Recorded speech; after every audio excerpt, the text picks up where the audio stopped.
Good day everyone, my name is Luella Benavides, Bitwa 4B, and today I will discussing the slide 3 of our topic entitled Developing Successful Business Idea. So it is the pathways to entrepreneur, ventures, opportunity, innovative ideas, pitching, and crowdfunding.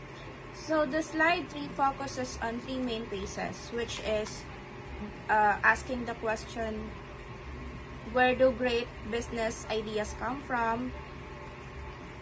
So typically, this emerge from solving a problem or identifying unmet needs in the market. So they often originated from a variety of sources, including personal experience. So did you know that the founder of Netflix already experienced an inconveniency? So this lead him to create this Netflix platform. So being frustrated by blockbuster fees, late fees, subscription. So that's the one. So identifying market gaps is spotting inefficiency, recognizing a breakdown in an existing industry supply like chain, service, or delivery. So the process of finding a more efficiency method. One example of this is the Uber or Airbnb. So this is a modern taxi nowadays that emerged through the traditional taxi in hotel models. So number 3 is the improving existing products or services. So this comes from the idea that you don't always have to invest something completely new. Innovation often comes from refinement and improvement. So better, cheaper, and faster. So more cost-effective or delivered quicker. So changing the delivery model, altering the way a product or service is assessed or paid. For subscription models, direct to customer sales. So instead of driving a few minutes or taking long walks or paying through a Bayad Center or something, you can subscribe through online. So that's the conveniency of this product or service. So number 3 is opportunity. This roadmap or pathways derived from the question, how do we know if an idea is actually a viable business? So when we say a viable, this is a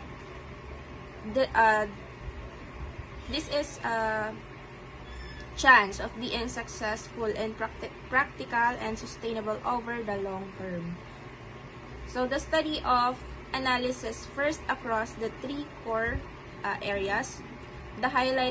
One of the highlight of this is a market. So is there a demand? So when you're building a business or when you are proposing a business, the first question is there a demand? Number 2 is operation. So can you deliver it? So the conveniency is the top tier of this core areas. Number 3 is financial. Will it make more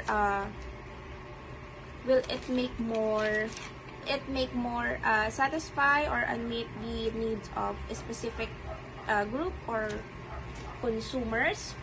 So these skills and resources to actually deliver our product or services effectively. So more revenue than expenses. Profitable. It is profitable. The pricing strategy and cost analysis is also considered in these core areas. The third roadmap that we should know when we are developing success business ideas is the pitching or founding.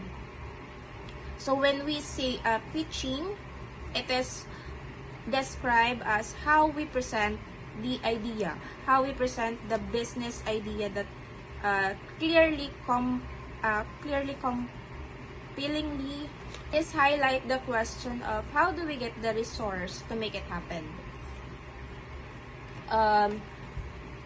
This is something that unlocking resources. You also need to develop a robust business plan. The next presenter will tackle this, the business model canvas. So, market opportunity, business or revenue mode.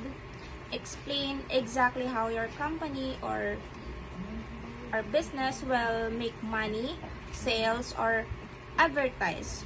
That's all of the content of my report today, and the next reporter is Miss Irish. Thank you for listening.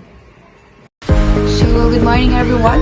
I am Irish J. Destra from BT Automotive 40. So now, let's talk about the pathways in entrepreneurial ventures.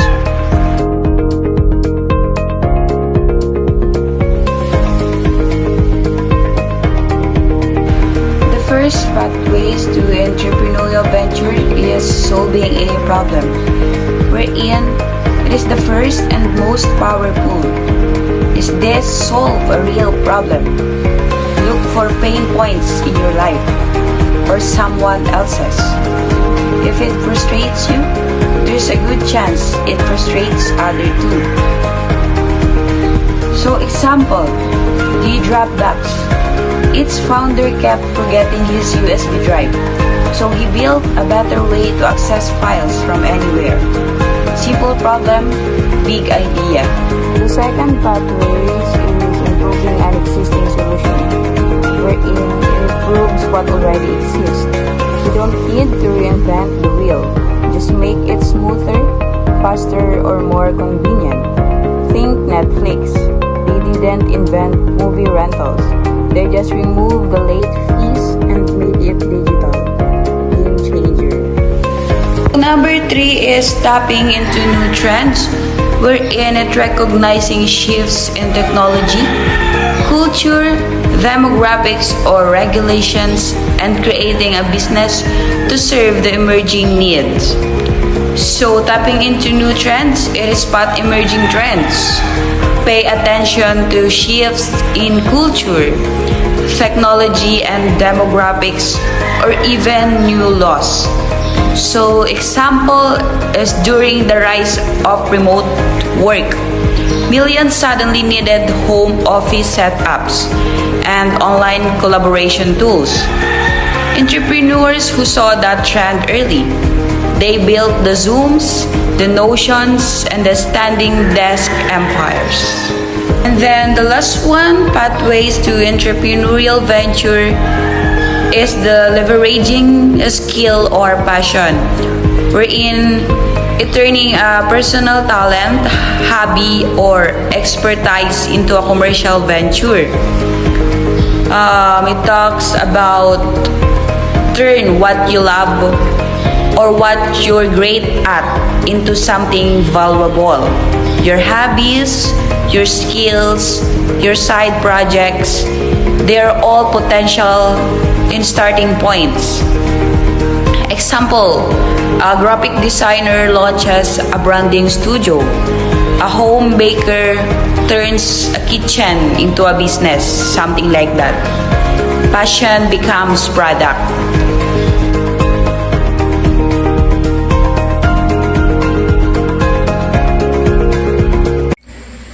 Hi everyone, I am Trepi Fajardo from Bet Auto 40. So I am going to tackle about from idea to opportunity.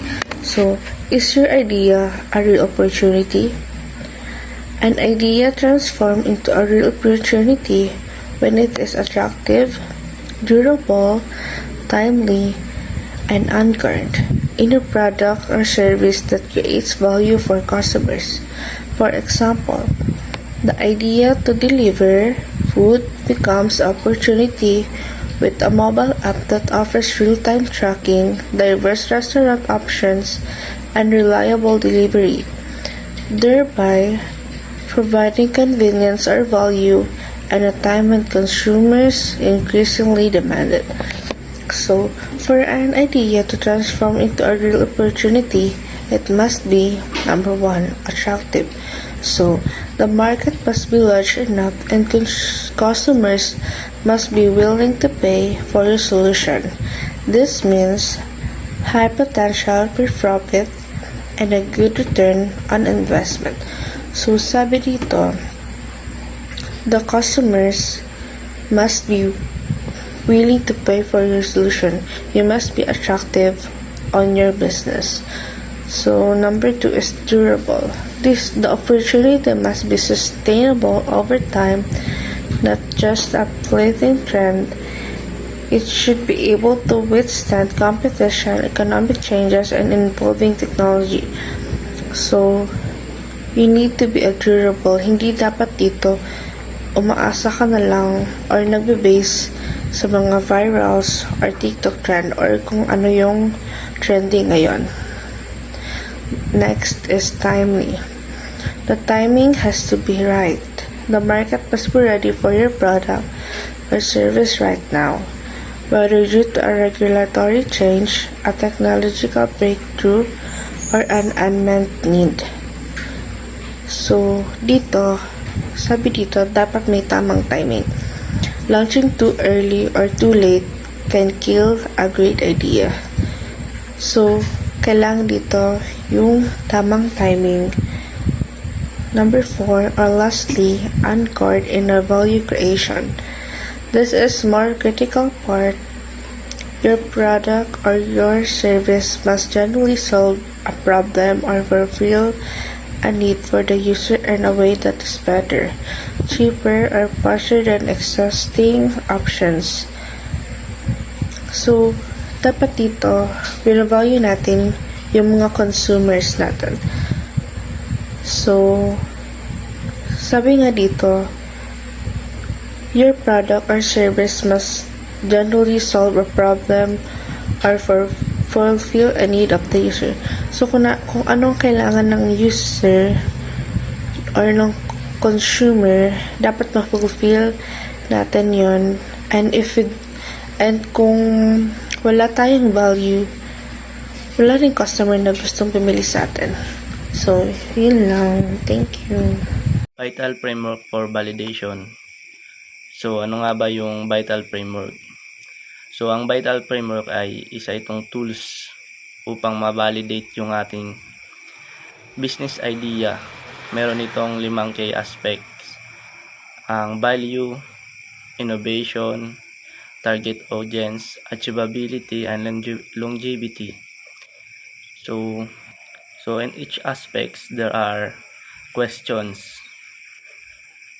For V or value, does it solve a significant problem or fulfill a strong desire? Will customer pay for this value? So, sabi dito, dapat ay masulit ng customer yung binayad nila para sa ating produkto. Hindi dapat na tayo lang yung makikinabang, kundi dapat masatisfy yung customer sa ating produkto. Yung ating produkto dapat ay quality upang mas ma-attract pa natin yung ibang customer na bumili sa ating ginagawang produkto. So, I for innovation. What is your secret sauce? How are you different from and better than competitors? Your unique selling proposition or USP. So, dapat dito mayroon tayong USP or your unique selling proposition. Dapat ay may uniqueness yung ating produkto na upang mas ma-attract nito ang ating mga customer na dito sa ating bumili kaysa doon sa ating mga kakompetensya. target audience. Who are your specific customers? Is the market large enough to be profitable and can you reach them? So sabi dito, dapat ay sa pagtatayuan natin ng ating business or sa gagawin nating produkto ay dapat alamin natin kung marami ba or papatok ba ito sa mga tao ang ating binabalak na negosyo upang ma-check natin na yung negosyo natin ay lalago. Dapat nating pinag-iisipan ang target audience. Dahil dito, matutulungan tayo na mapalago natin ang ating negosyo. So, achievability. Do you have or can you get the resources, skills, and technology to build this? So, sabi dito, dapat na tsakin natin na meron tayong sapat na resources at kakayahan at technology para sa ating gagawing business. Dapat advance na tayo sa technology upang siguradin natin ang pagiging successful ng ating business. Hindi lang dapat tayo gagawa ng basta-basta na produkto na hindi natin sigurado yung resources at kung kaya ba natin talaga ito mapanindigan na. Dahil ang paggawa ng business ay hindi basta-basta. Dapat nito ay pinag-iisipan at kompleto yung ating mga resources. Longevity. Can the business be sustained over time? What are the barriers to entry for competitors? Ito naman ay kinakailangan natin dito yung advance na pag-iisip para sigurado tayo na tatagal ang ating negosyo. Dahil habang tumatagal ang ating negosyo, dumarami rin yung nagiging kakompetensya natin or mga gumagaya sa ating mga produkto. Kaya dapat lagi tayong handa kung paano natin makakounter yung mga ganong pangyayari. Dapat palagi tayong advance sa technology. For example, sa social media. Dapat lagi tayong advance sa kung anong trend, 'di ba? Nakakatulong din yung mga trend upang mas lumago ang isang negosyo. Upang magamit ito na mas maging patok yung ating mga produkto kisa doon sa mga kakompetensya natin. So, in short, yung Vital Framework ay isa itong guide para masiguro natin ang ating negosyo ay quality, unique, may siguradong customer para sa ating itatayong negosyo ay maging successful at siguradong tatagal ito. Good day, ma'am. My name is Giselle Dagatam from BT14B. This is my discussion about pitching your idea in our topic, all about developing successful business ideas. So, in entrepreneurship, pitching your ideas means presenting your business concept to others, usually to get their support, feedback, or funding. Here is what it usually involves. So, first one is explaining your idea clearly and concisely. So it means what problem you're solving, how your product or service works, and what makes it unique. Second is showing the market opportunity. This means who your customers are, how big the market is, and why now is the right time. Third one is demonstrating the potential for profit. Means how your business will make money and grow. Fourth is asking for something, often means funding from investors, but it could also be support, partnership, mentorship, and access to resources. So, in pitching your ideas, these are common settings where pitching happens. First is investor meetings like venture capitalists or angel investors. Second one is startup pitch competitions. Uh, Startup pitch competitions are events where entrepreneurship presents or pitch their business ideas to panel or judges, investors or industrial expert open for a chance to it, funding, mentorship, or publicity. Third one is accelerator or incubator applications, means submitting your startup or business idea to structured support programs that help you grow, refine, or scale your event through mentorship, funding, and networking opportunities.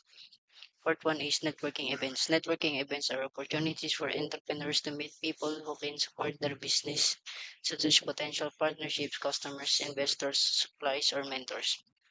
These events help entrepreneurs expand their professional connections from others' experiences and gain exposure for the business ideas. There are examples. So, examples of networking events.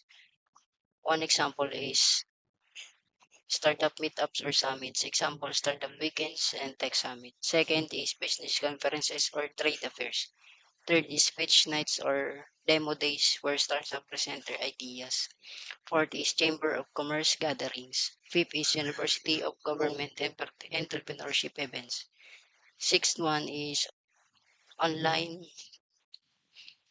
networking sessions like LinkedIn events or webinars. Fourth, common Simple business model canvas.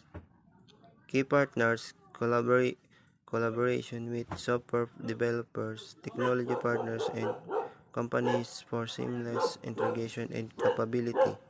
Key activities: software development, ecosystem cultivation, marketing, promotional effort. Key resources: software platform development team, extensive third-party integration. Code and structure. Thank you. So now let's talk about the key focus areas that help us turn a business idea into a successful venture. There are 5 main elements to consider. Number 1 is the value proposition. This is the value you deliver or the solution your business provides to solve a problem or meet a need. In it answers the question, why should customer choose you? For example, a coffee delivery service could promise fresh coffee delivered to your doorstep in under 30 minutes, giving busy customer convenience and saving time. Number 2 is the customer segments. This identifies who benefits from your solution, your target audience. Knowing your customer helps you design your product or service to fit their needs. In our example, the target customer could be busy professionals and students who don't have time to go to a cafe. Number 3 is channels. This explains how you reach your customers.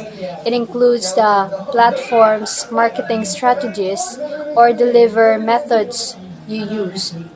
For example, for the coffee service, this could be through a mobile app, social media, or a partnership with offices and schools.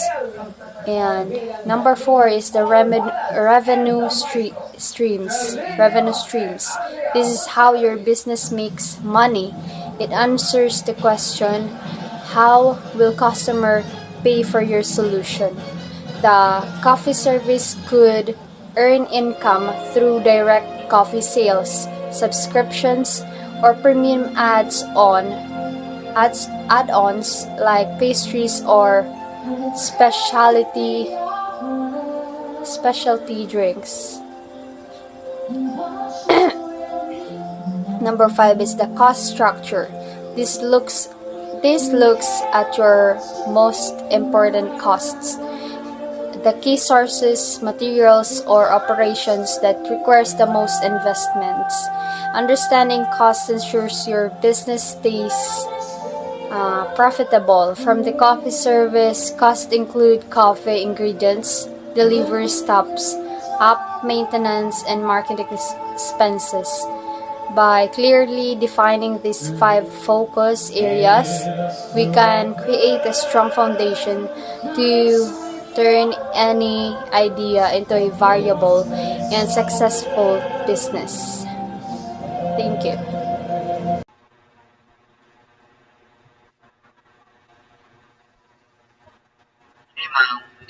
Ian Lawrence Dugan presenting Pitching Your Idea about Entrep. Pitching your idea is the act of presenting a concise and compiling overview of concept or proposal to a target audience with goals in convincing them to support it financially, organizationally, or through partnership. It's about throwing your idea to gain interest and achieve the desired outcomes, such as securing investments, selling a product, or gaining buy-in for new process. There are key aspect of pitching ideas. First one is the consistentness. Pitches are typically brief and to the point, designed to be easily understood. Next is target audience. You pitch to a specific audience such as investor, executive, potential customers, or even colleagues depending on your objective. Next is the purpose. The goal in the elect is specific action like providing money, resources, or decision to implement the idea. Next is the value proposition. A successful pitch clearly communicates the value and the potential benefits of your idea and why it's good investment. Next is the problem and the solution. Often a pitch benefits in the problem and the present of idea viable solution to that problem. Next is the informal versus formal. A pitch can be formal or full-length presentation or information conversation with collegiate about the process improvement. Yun lang po, and thank you so much.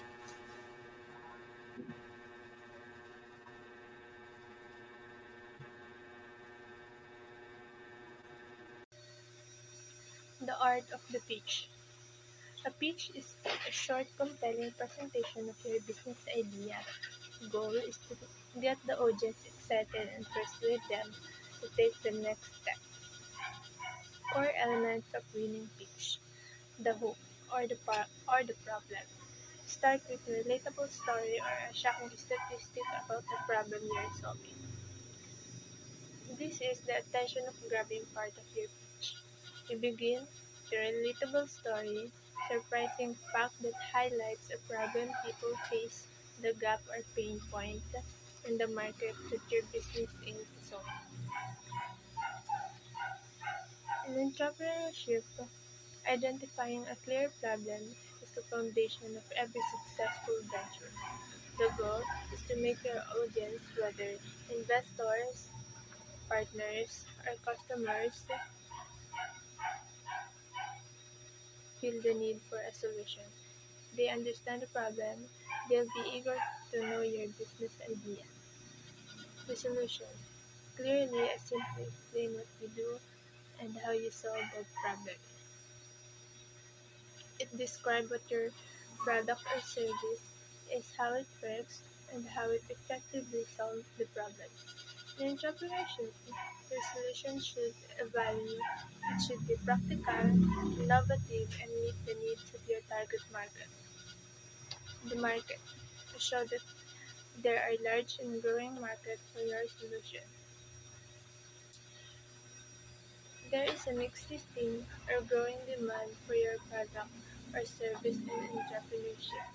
Understanding your target market helps prove that your idea is not just creative. It's also viable. Use simple data, trends, or examples to support your claim. The secret sauce. This is what makes your business stand out, your competitive advantages. It explains what makes your idea different or better than others. It could be your technology, pricing, design, timing, or even your team's skills. In business terms, this is your unique selling proposition, what makes your venture special hard to copy. Business model. This explains how your business will earn money. Clearly state your revenue strategy, how you plan to make a profit. Will you sell product, offer service, charge subscription, or earn through partnership? In entrepreneurship, a strong business model shows sustainability and long-term potential. The ask. Be clear and specific about what you need.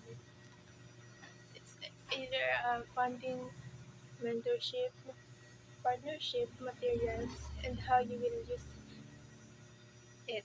In entrepreneurship, showing that you know how to use resources effectively builds trust, credibility with investors or stakeholders. Hello everyone. Today I'm going to talk about crowdfunding, a modern funding path. So let's go. Crowdfunding is the practice of funding a project or venture by raising small amounts of money from a large number of people, typically via internet. So ang crowdfunding ay ang paraan ng pagpupondo sa isang proyekto o negosyo sa pamamagitan ng pagkolekta ng maliit na halaga mula sa maraming tao gamit ang internet. So how does it work? Paano nga ba siya gumagana? Simple. You create a campaign page on a platform like Kickstarter, Indiegogo, or GoFundMe, where you post your idea, your funding goal, and rewards for supporters.